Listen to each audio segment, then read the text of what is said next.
নজর রাখবো পরবর্তী খবরে। শিক্ষায় হিন্দি চাপাতে গিয়ে সংকটে মহারাষ্ট্রের সরকার। প্রাথমিক শিক্ষায় হিন্দি বাধ্যতামূলক করেছে ফড়নবীশের সরকার।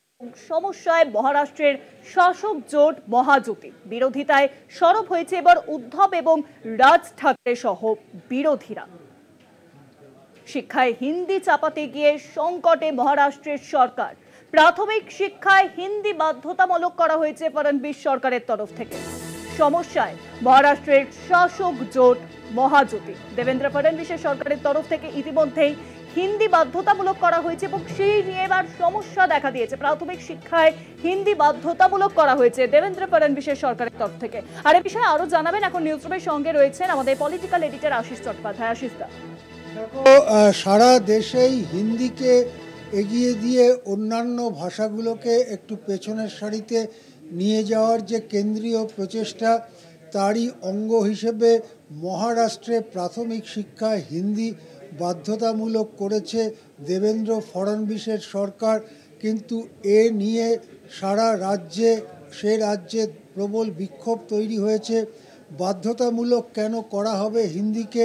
বিশেষ করে সে রাজ্যে মারাঠা ভাষা এবং মারাঠি যে জাতীয়তা, সেটা সম্পর্কে যে গৌরবের মনোভাব রয়েছে রাজ্যবাসীর, তাতে আঘাত করে হিন্দিকে বাধ্যতামূলক করার বিরুদ্ধে সারা রাজ্যেই একটা প্রবল জনমত তৈরি হয়েছে।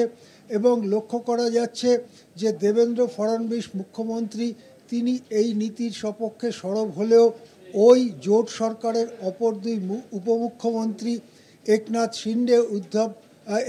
শিন্ডে শিবসেনার এবং অজিত পাওয়ার এনসিপির, তারা কিন্তু এ ব্যাপারে মুখ খুলছেন না।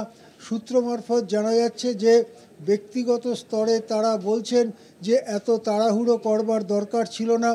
অন্যদিকে বিরোধী দল, বিশেষ করে উদ্ধব ঠাকরে, শিবসেনার উদ্ধব ঠাকরে এবং তার ভাই রাজ ঠাকরে সহ বিরোধীরা এভাবে হিন্দি চাপানোর বিরুদ্ধে সরব হয়েছে। তীব্র ভাষায় তারা এর প্রতিবাদ জানাচ্ছে। এই পরিস্থিতিতে মহারাষ্ট্রে যদি জোট, অর্থাৎ যেটা দলছুট শিবসেনার নেতৃত্বে রয়েছেন একনাথ শিন্ডে, তিনি উপমুখ্যমন্ত্রী, এবং অপর দলছুট এনসিপির নেতৃত্বে রয়েছেন অজিত পাওয়ার, তারা যদি দেবেন্দ্র ফড়নবীশের পাশে না দাঁড়ান, তাহলে মহারাষ্ট্র সরকারের সংকট দেখা দিতে পারে। এদেশে অনেকবার এমন হয়েছে যে শিক্ষা নীতি নিয়ে বিরোধের জেরে সরকারেরও পতন হয়েছে, এমনকি সরকার ভেঙেও দেওয়া হয়েছে। প্রথমবার সরকার ভাঙা হয়েছিল কেরালায়, ইএমএস নাম্বুদ্রিপাদের সরকার 1959 সালে।